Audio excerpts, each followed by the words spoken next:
Welcome back, everybody. Super quick video today on how to modify or cancel an open order. So let's go ahead and look at our advanced trading screen here with Bitcoin.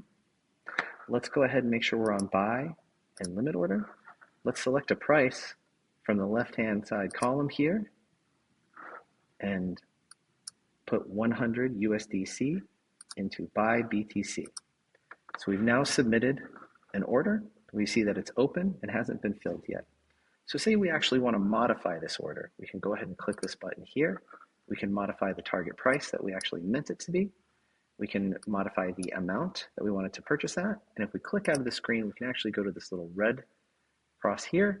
We can click that and we can close and cancel that order so that it is no longer on the books.